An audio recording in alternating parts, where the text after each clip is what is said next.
my elders, brothers, and sisters.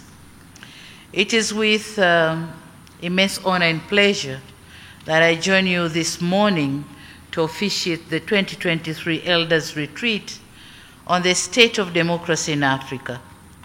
When I received this request to be the guest of honor, I told my assistants that regardless of my tight schedule, they must make sure, they must have time for me to be amongst you here today.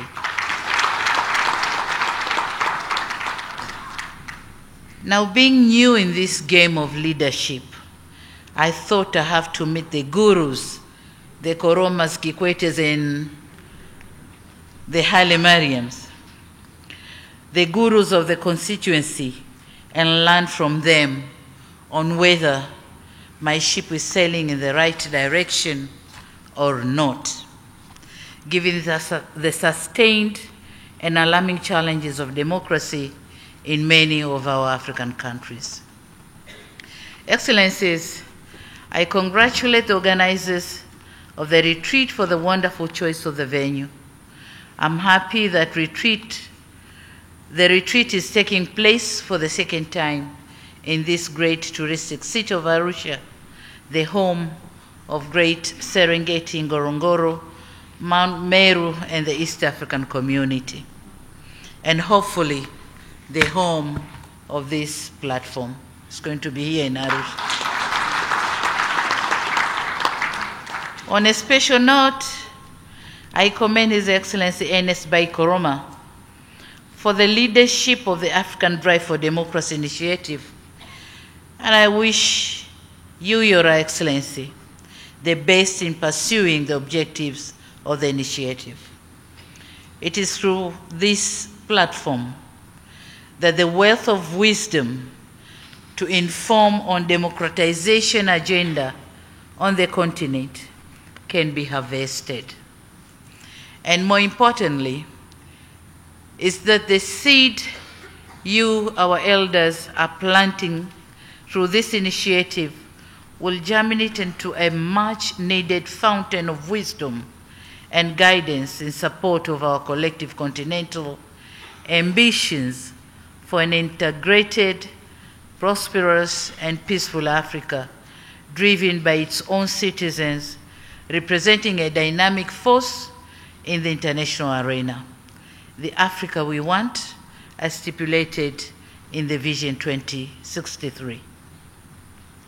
Excellencies, ladies and gentlemen, the convening of this Elders Retreat on the state of democracy in Africa could not be more timely, given the fact that the democratic gains that were made in the past are regressing.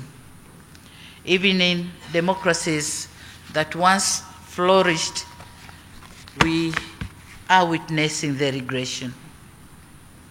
Some statistics note that Africa's 54 states, 25 have experienced coups, attempted coups, or disruptions to constitutional order since 2010. In addition, it is said to note that according to the International Center for Investigation or Investigative Reporting, the continent has not been safe.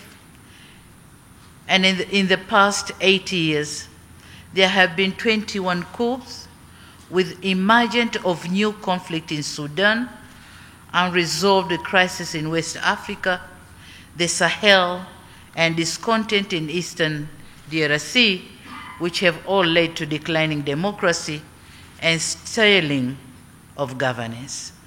And those who spoke earlier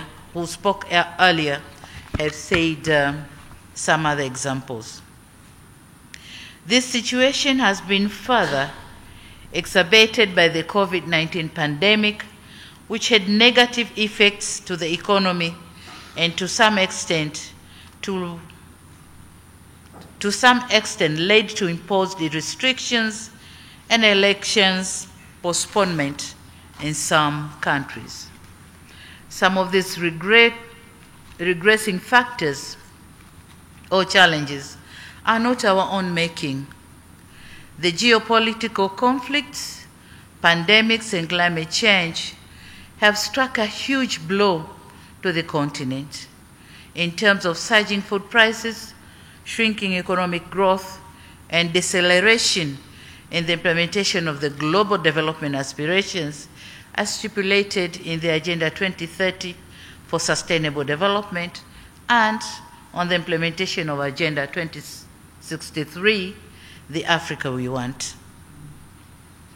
Democracy entails governing in accordance with the will of the people, or as the late President Abraham Lincoln suggested, it is a government of the people, by the people, for the people. The people are the central focus and indeed are the architects and ultimate beneficiaries of an inclusive democracy system or democratic system of governance. The currently descending economic trends with heavy debt burden to most of the governments in the continent, resulting in failing to deliver basic services, failing to protect the rights of the most vulnerable, and not be able to address historical injustice, including chronic economic inequality, and thus putting to test the very idea of democracy in our continent. Failure by governments to deliver essential public goods has eroded grievances and turmoil in some parts of the continent. Some neglect has also prompted some members of the society to challenge and undermine government authorities by establishing systems that violently express the will of the people. And this is the wanaharakatis, the terror groups, the mandamanos, all these have cropped out of non-delivery of basic social services. And this is where some aspects of democracy, such as freedom of association and freedom of expression, are negatively used. Now, unless and until African governments address the deficiencies in democratic governance and deliver essential public services to their people, democracy will remain an aspiration never to be meaningfully realized. And let me be very clear here that I don't see an alternative to democracy as a prerequisite to achieve sustainable development and strong economic growth for our countries. For democracy is closely associated with peace, social stability, and rapid socio-economic development. Excellencies and dear participants, those of us who believe in democracy as the most appropriate form of governance must proactively engage with our people towards shared ambition for an Africa with an entrenched, and flourishing culture of human rights, democracy, gender equality, inclusion, and peace.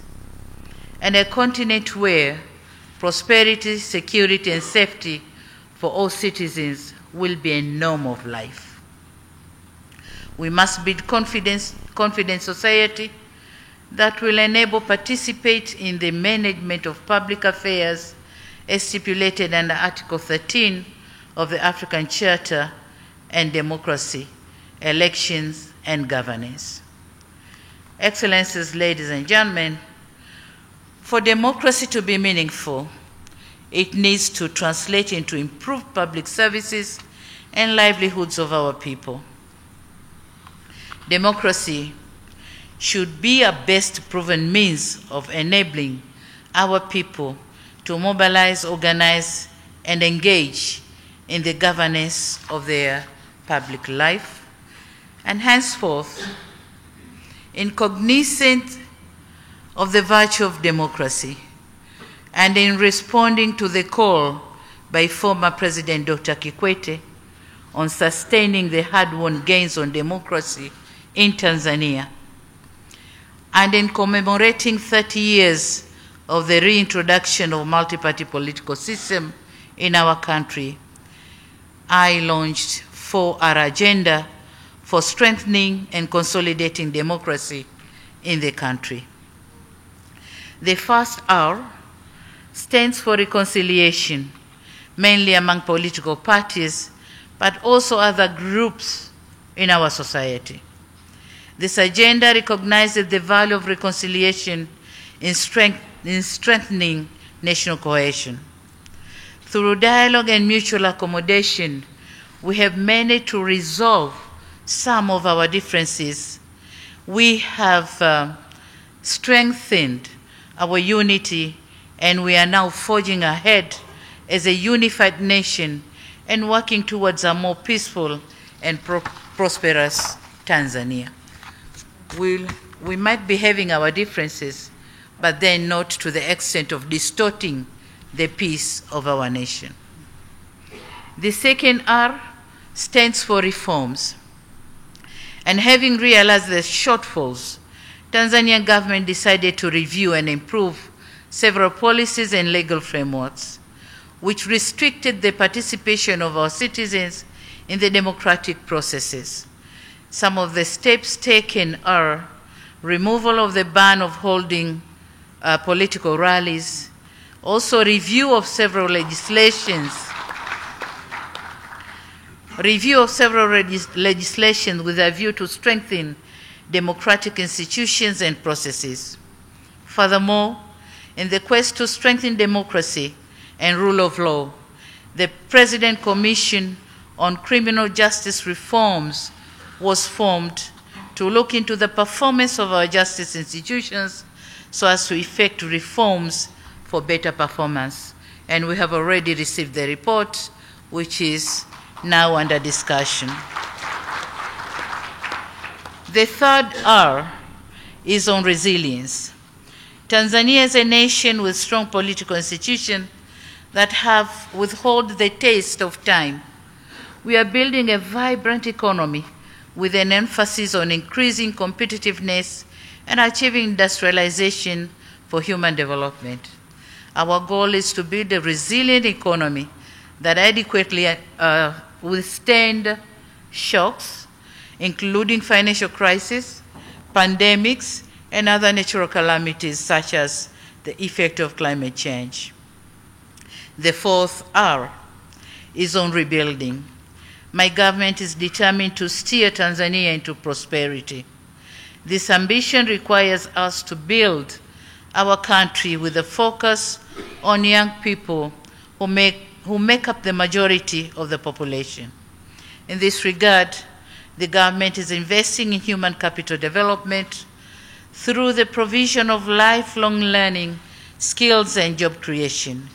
We are also redoubling on investment in agriculture, infrastructure, tourism, mining, and the blue economy as sectors who might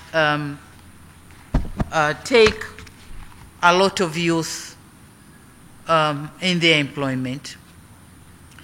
Now, in underpinning the objective of this agenda is our determination to the observance of fiscal discipline, reorganization of expenditure patterns, careful planning, and building a dedicated workforce. Dear brothers and sisters, for us who inherited post-independence Africa and enjoyed the fruits of freedom and orderly leadership, shall commit grave mistakes if we leave behind an Africa or African continent that is war-torn, run by unruly leadership, deeply entrenched in poverty with high levels of corruption. So avoiding this, we are coming with several initiatives to make Africa a better place for everyone. Excellencies, ladies and gentlemen, I'm aware that we'll be spending the next 2 days engaging with some of the experts on the subject of democratic governance, led by the co-host, the Institute of Security Studies, the Center for Strategic Litigation, MS Training Center for Development Cooperation, Akina Mama wa Africa, including myself, International Commission for Jurists, Afrobarometer, the Africa Leadership Center, and the Mo Ibrahim Foundation.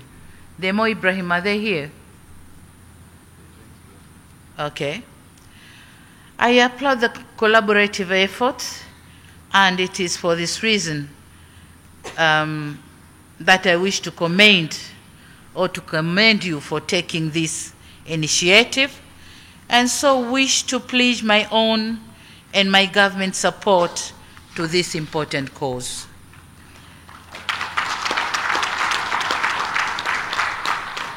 Excellencies, we in Tanzania bear witness to the value of democratic rule, which is achieved through strong constitutional foundations and an active political culture. We are here to learn from our sisters and brothers from other African countries. And I'm told that among other issues to be discussed here, we'll focus on the following topics. 1, ways to elevate the role of citizen in addressing conflicts. 2, proactive and preventive action and early warning signs. 3, renewed commitment to good governance, human rights, and democracy. 4, presence of strong and independent monitoring and verification of the continent's democracy. And 5, ways to strengthen continental and sub-regional bodies in dealing with challenges of democracy. So I'm sure the gurus on these topics are here with us, and fellow Tanzanians are ready to learn from you.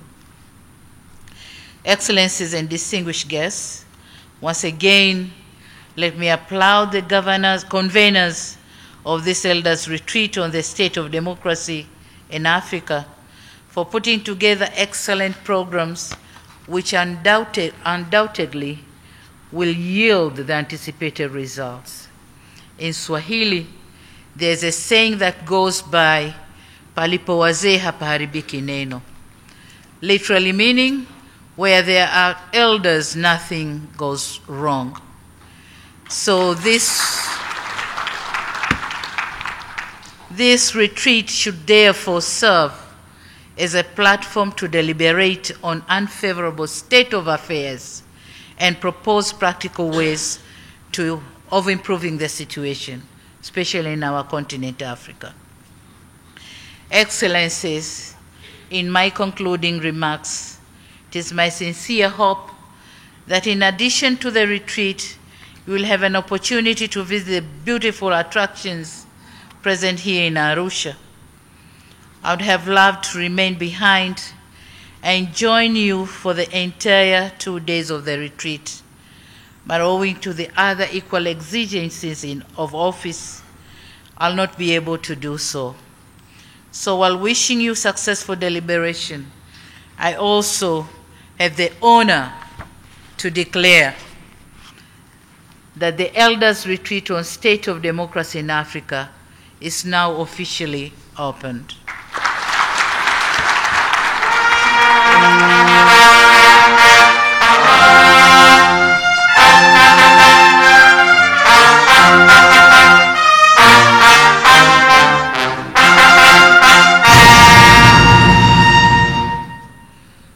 Thank you. And having said that, my government is eagerly, please be seated. My government is eagerly waiting to receive the plan of action to pick some of those issues which we can implement. I thank you for your kind attention. Thank you very much. Thank you so much.